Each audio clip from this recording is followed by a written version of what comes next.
Welcome to the Fibromyalgia Podcast. I'm Tammy Stacklehouse, fibromyalgia coach, author, and founder of the International Fibromyalgia Coaching Institute. The goal of this podcast is to empower you with access to the dream team of experts and coaches I've discovered are key to living the fibro life you love. From the comfort of your own home, and maybe even your pajamas, I'll help you take back control of your life and health. To help out with fibro fog, I always include full show notes and additional resources at fibromyalgiapodcast.com.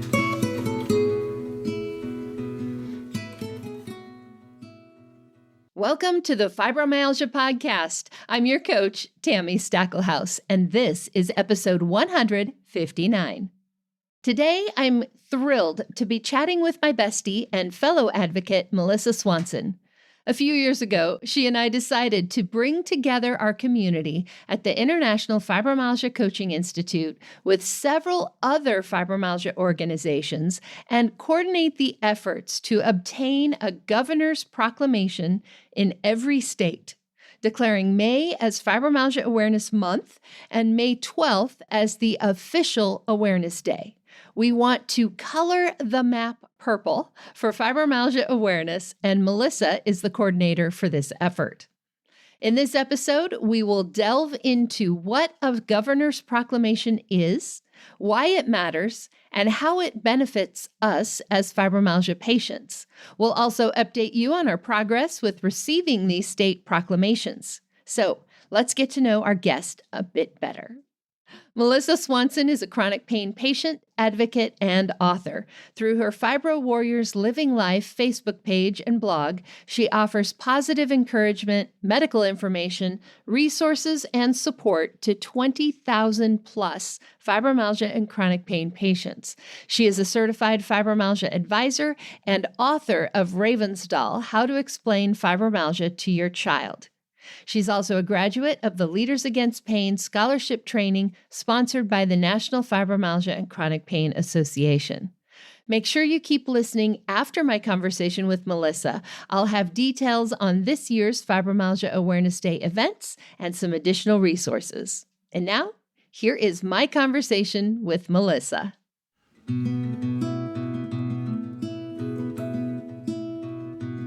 Welcome to the podcast, Melissa. I'm excited to talk about governor proclamations with you. Thank you. I'm excited too. Yeah. So as I mentioned at the beginning, Melissa has sort of been heading up the project to coordinate getting all of the governor proclamations for May as Awareness Day, or when we can get it, May for the whole month as Awareness Month.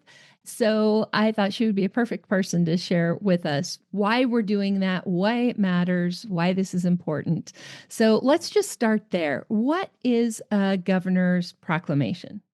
A governor's proclamation is basically just an official document that's going to announce that either a specific day, week, or month is going to be dedicated.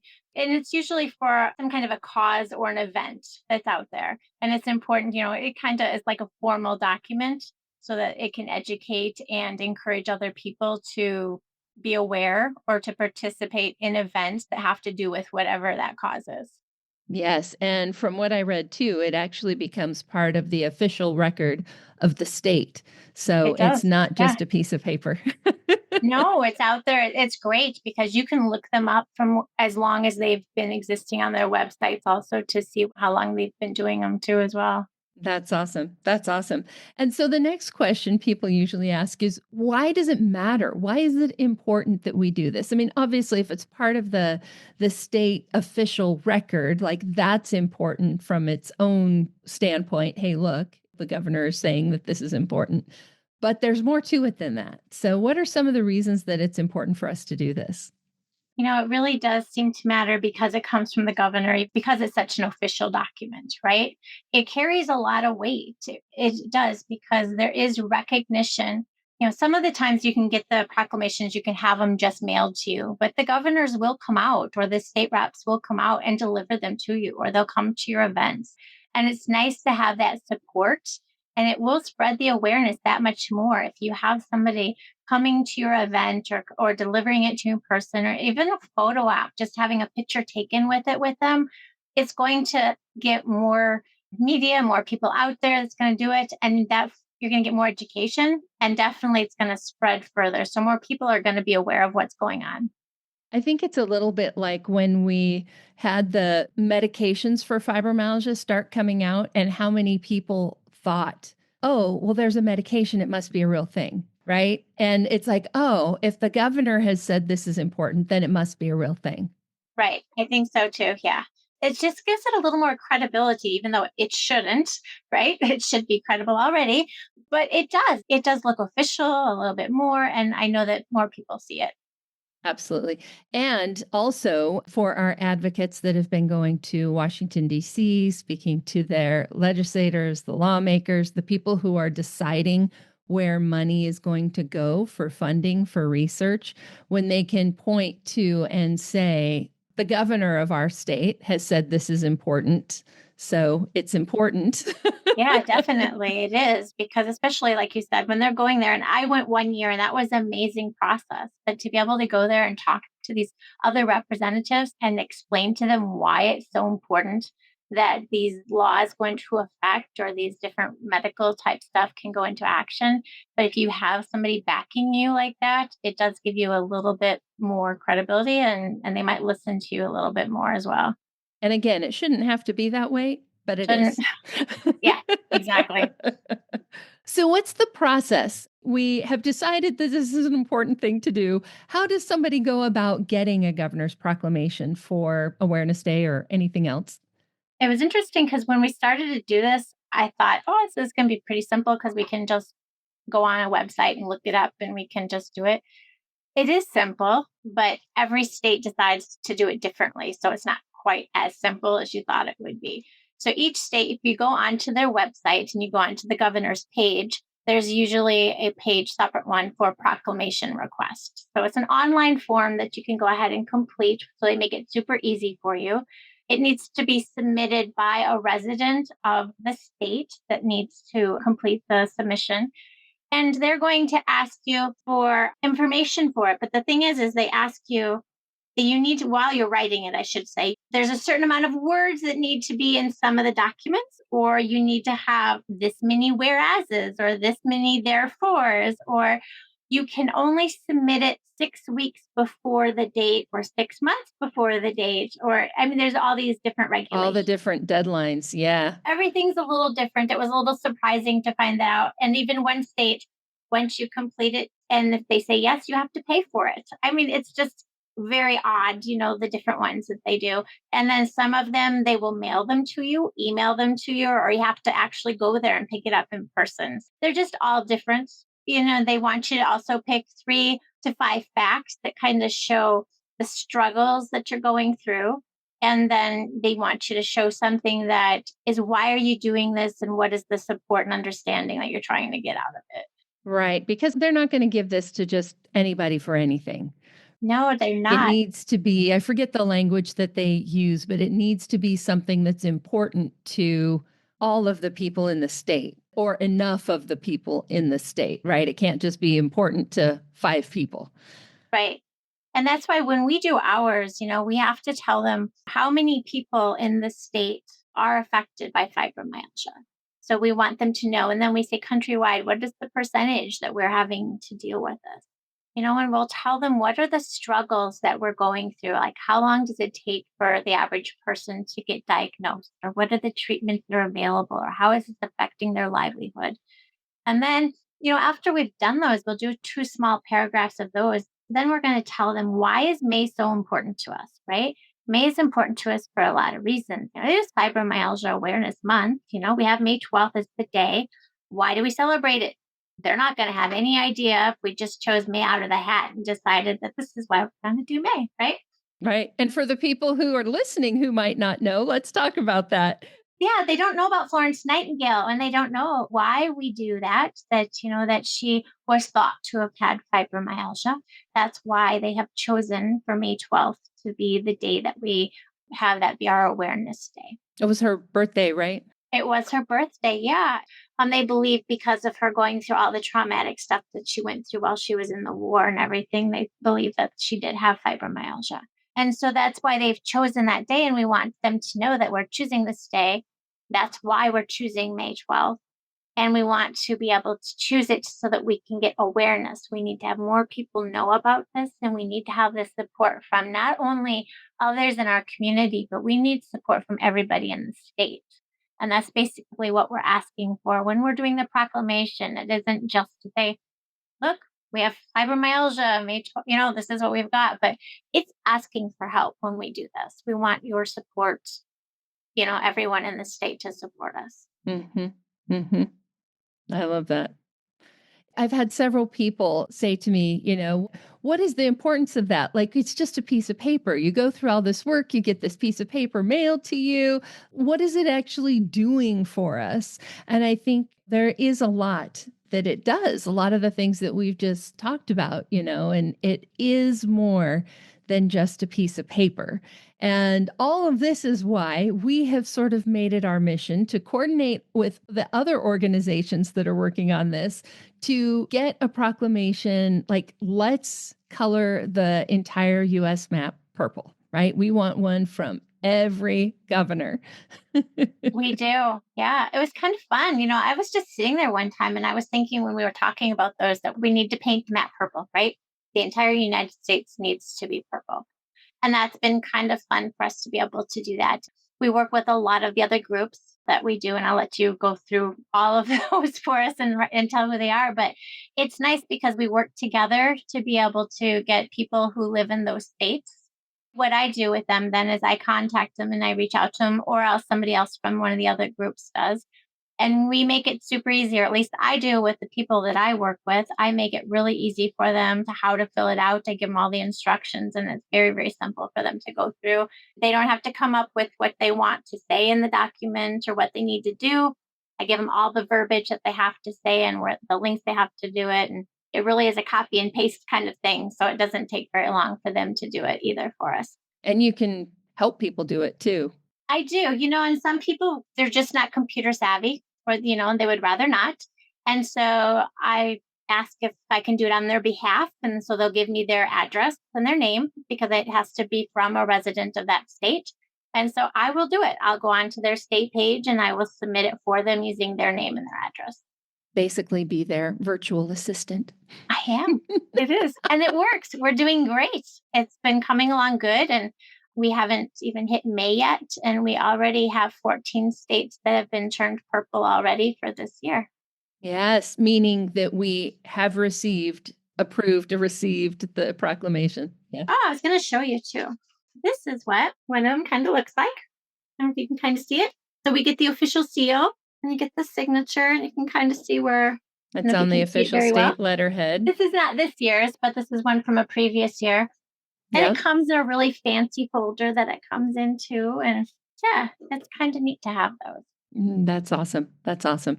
So because we can't control whether or not the governor says yes, my personal goal with all of this is if we can just apply in every state. Like, it would be awesome to have every state. But like I said, I haven't ever been able to get a proclamation approved in Washington. Hopefully this year will be the year that changes that.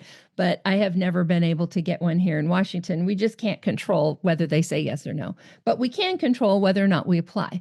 So we want to at least get an application in every state. And we're doing pretty good with that. But how many did you say we need people to help us with? I think, officially what we've been doing this for only 2 years, right? With us tracking it and trying to. And coordinating everybody. Coordinating with the other groups. We've been applying and everybody's been doing this individually for a very long time on their own, but coordinating it as a group so we can really keep track of it. It's only been that way. And I think we are down to 16 states, I think is what I said, right? That we're not aware of. Now, the other groups might have already submitted for those 16 states, and I just don't know about those yet. Because if you look at the map, and we'll have it posted and it's on Tammy's website as well and everything, there's different shades of purple that you'll look at. If we have applied for it, you'll see that it's one shade of purple. If we have been denied, it's going to be another color. I think it's gray. I think it is if we've been denied. And then once we get approval, and if they do say yes, then they send us one, then it's a really dark purple. And so then a different color. So you'll be able to look at the map and be able to see where we are with each one of them. And that's kind of nice to be able to change it. And you're posting it at Fridays, is that right? Just when you're Saturdays. posting. Yeah. Every Saturday on my Facebook and my Instagram. I think we're posting it on all my socials every Saturday, an updated map with where we are so far. So if you're listening to this, make sure you just find me on social media. It's pretty much Fibro Coach everywhere. You'll see the map posted on Saturdays. We'll also have it on today's show notes page, which is fibromyalgiapodcast.com/159. We'll also have the list of the 16 states that we either don't know or need help with.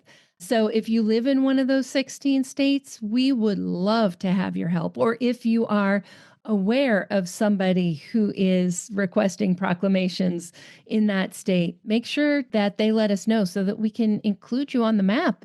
It would be so great to be able to do that and coordinate. One of the things that we actually even just talked about, I believe, in the last episode with Dr. Ginevra and Sharon Waldrop, was the fact that so many of our fibro organizations are kind of all working on islands, and how important it is for all of us to really work together so that we can have a louder voice.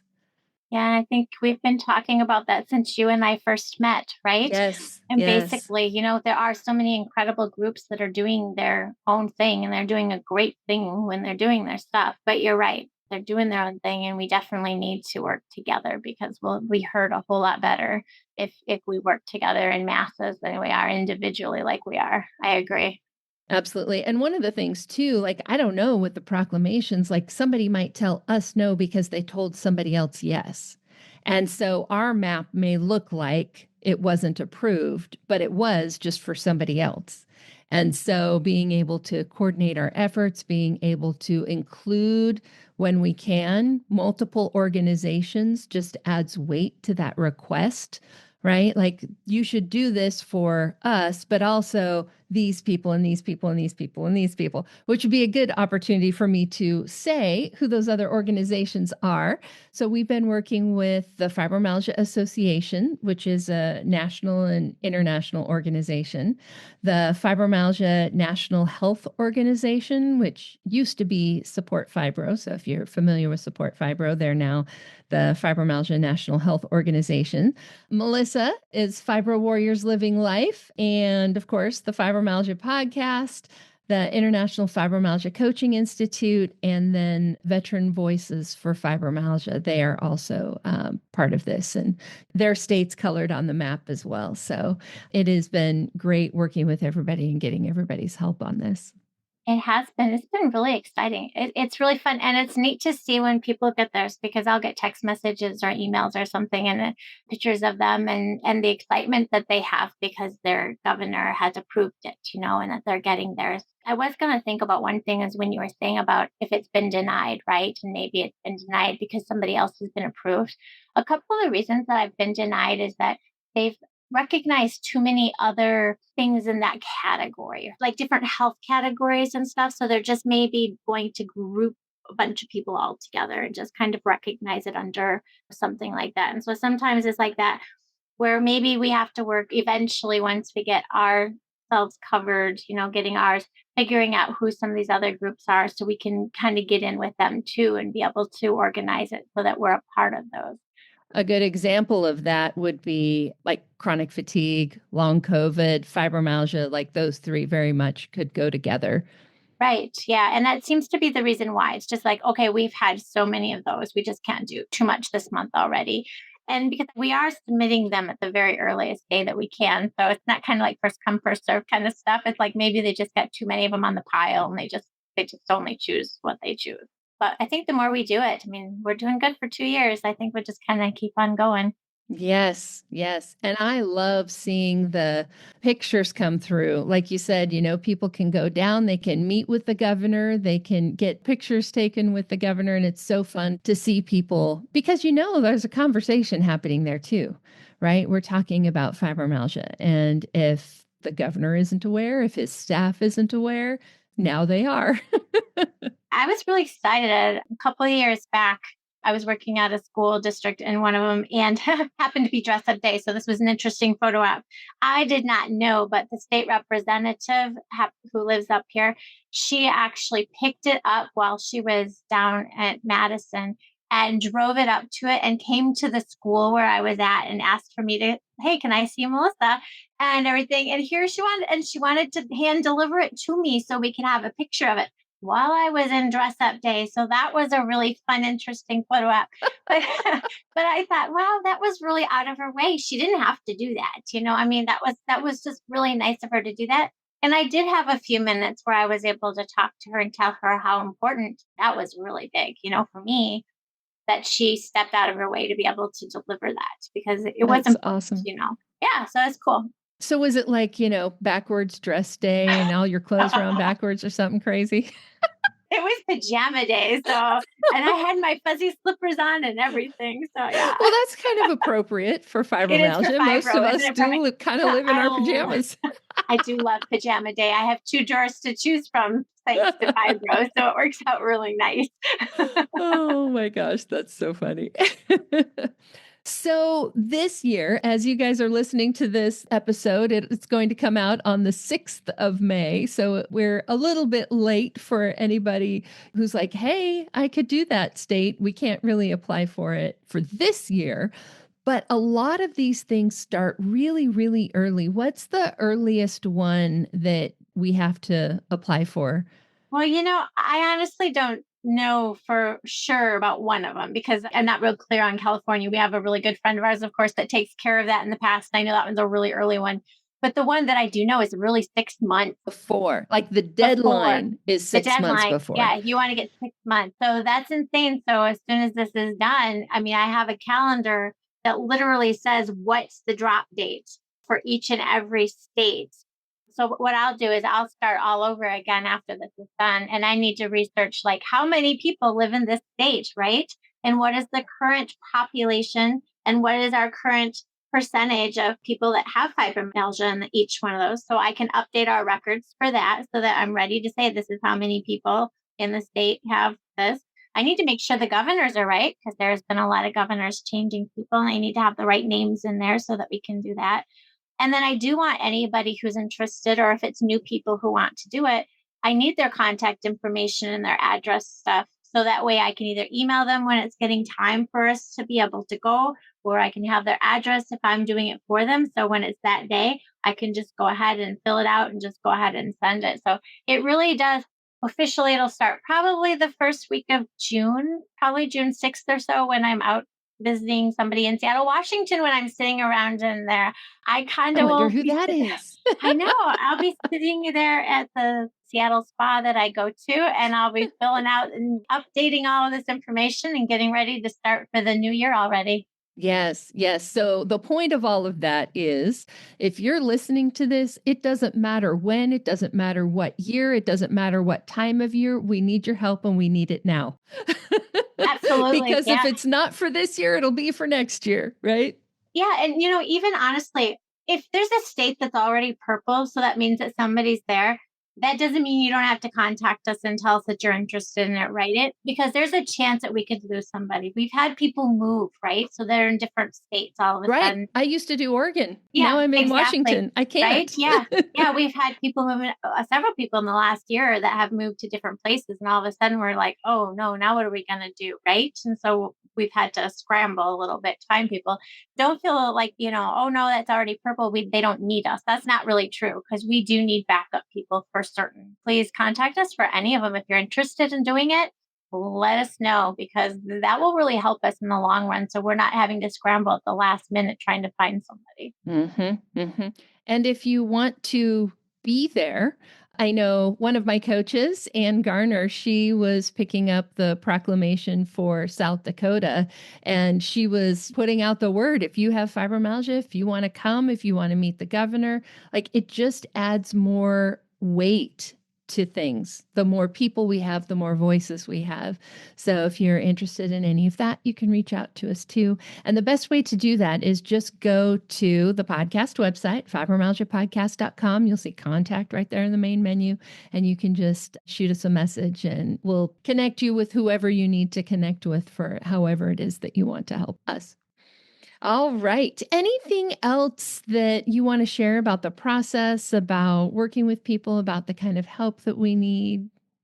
The process, it really has become easy now, now that I understand it and stuff, and the different rules and the guidelines for everything like that, and the working with the other people.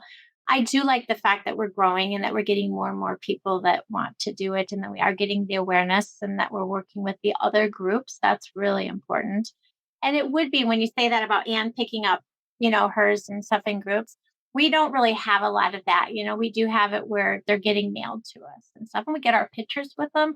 That would be really a great next step. If we do have people who live close to the capital or something and they could go and do that, that would be a fantastic next step that we could do, because then you can always have it be a photo op where it goes in the paper. I mean, it can go on a website somewhere. It'd be certainly a fantastic thing to have it go on one of the websites. To be able to do that, that's a great way to try to drum up some more stuff. So I think that's a really great next step, now that when you had said that about Anne, just to be able to get some more people there and have that photo op. I think that's a good way for us to spread, to get more awareness of what's going on. Agreed. Agreed. And again, you do not have to pick it up in person. If you were going to do it yourself, using the materials and the information that Melissa sent you, it might take you, what, 5-10 minutes max? Yeah, that's what I was told last year when I was sending stuff out. It made me feel good because I was really worried about it. I literally went into every single state and pretended like I was making one on each and every page so that I could copy, for everybody. All the instructions, right? All the instructions, and I filled them all out just like I was doing one for their page so that I was ready for it. And they said it was so easy. It doesn't take, I mean, if it takes you 10 minutes maybe to do it. Yeah. Yeah. That's on the long side. Right. Yeah. Cause it is really copy paste for the majority of it. Yep. Yep. It's not hard. No, and once you've done it, if you've gone on and done it, the next year when you go into the form, it fills out most of the stuff for you already. You just have to change dates and, change a few things and stuff. So Right. Right. I love it. I love it. And of course, if you have Melissa do it for you, it's like zero time. And I think the other thing that's important to note here too is that with Melissa coordinating all of our efforts and her having the schedule for when everything needs to be done, you don't even have to worry about like brain fog or remembering or anything like that. She is absolutely, if you're like, yes, I want to help with my state, she'll be reaching out to you and saying, hey, it's time. Here's what you need to do. I do. And then all I ask for them back is to let me know, one, did you do it? What day did you do it? Like they'll just say, yep, did it. And then I can mark on there that they submitted it this day. And then if you get one, I just want to say yes and send me a picture of you holding the proclamation if you're willing, or just the proclamation if you don't want to have yourself in the picture. Yes. It's just that easy. Yep, that's awesome. That's awesome. Like we said, we want to paint the whole map purple. So we've talked a lot about statistics, and I want to just give some to you in case you're listening and you're like, but what are the statistics? For those of you who are interested, the NIH has listed fibromyalgia as affecting 6.4% of the US population and 7.7% of women. So slightly less for men, a little bit more for women, but it averages out to 6.4%, which works out to 1 in 16 people and 1 in 13 women. So this absolutely is something that affects enough people in your state that it is worth their recognition. I did the math when I lived in Portland. Some of the times that I submitted, one year I compared the number of people with fibromyalgia to the number of wartime veterans in the state, and it was almost equal. Sometimes when we put those things in context, we're like, hey, is there any state who is not recognizing their wartime veterans? Yeah. Of course we are. Of course we are. So if we're recognizing that, why aren't we recognizing fibromyalgia? It's the same number of people. Yeah, I think that's really important when you look at that too. And when you see the numbers and you put it down like that. Yeah. Thank you, Melissa, for all of your work on this, No problem. helping to coordinate all of our efforts so we can be a little bit more of a cohesive army on this. I think so. Yeah. And hopefully we'll be pretty much purple before May 12th. That'll be fantastic. Yes, yes. So, just as a reminder for everybody, we're going to be posting updates on the map. Melissa is posting them as they come in. So, if you're following her Fiber Warriors Living Life, you will see the changes of the map as they come in. She does it more often than I do. I can't always keep up with her. So, I'm posting every Saturday. And again, please, please, please reach out to us if you are wanting to help at all. We can absolutely use your help. All right. So hang on, everybody who's listening, just hang on a little bit more. There's a couple of actual Awareness Day events I want to let you know about. So I'll have that information in just a minute. Again, thank you, Melissa. You're welcome.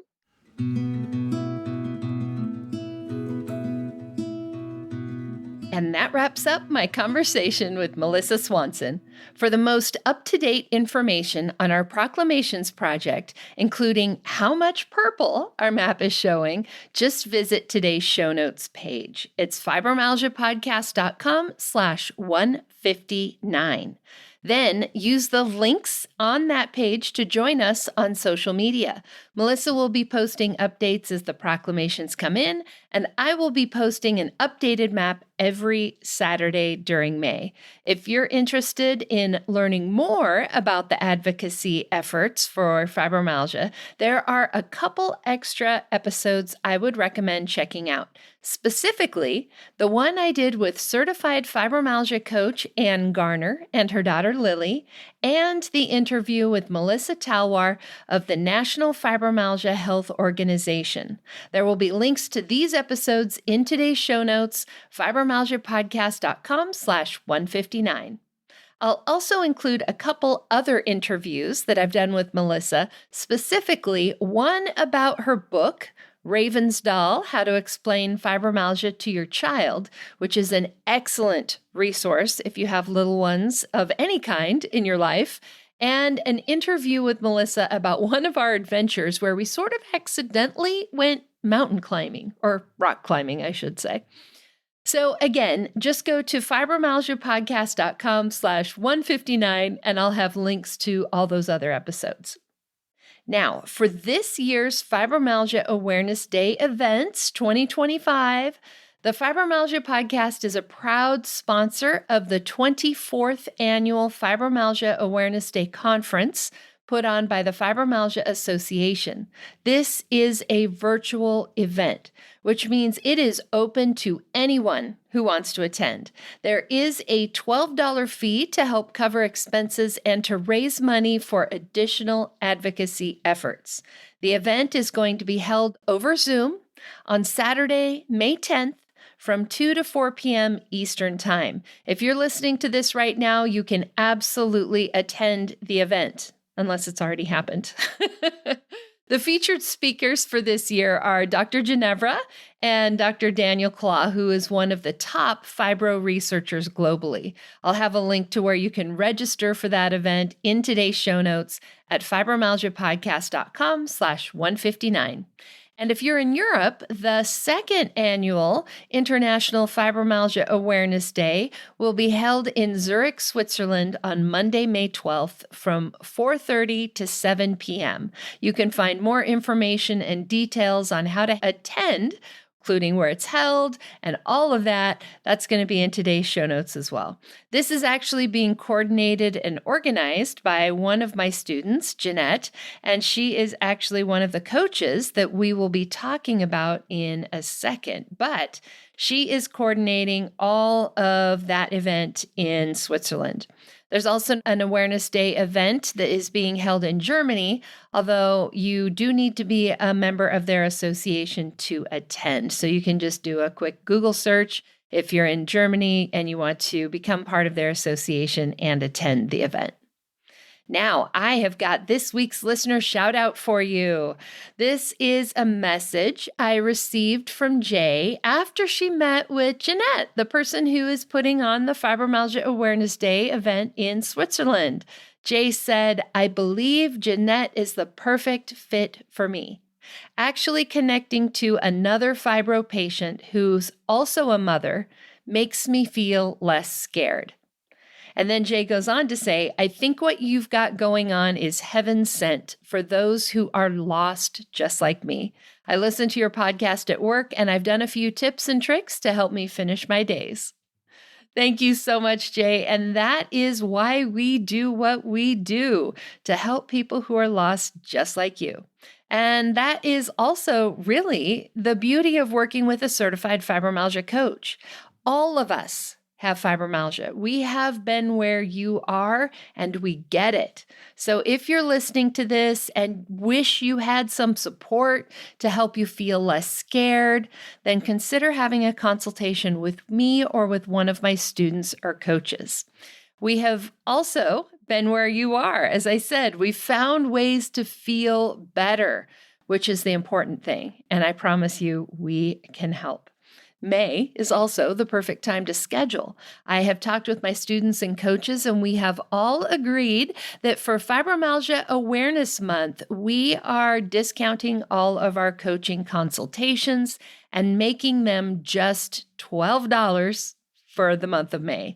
And if you wonder why 12 is kind of a weird number, it's what Melissa and I were talking about earlier. May 12th is official Fibromyalgia Awareness Day. So we're making all of our consultations $12 just for this month. So this is your opportunity to meet with a student or a coach and just explore how working with a certified fibromyalgia coach can help you.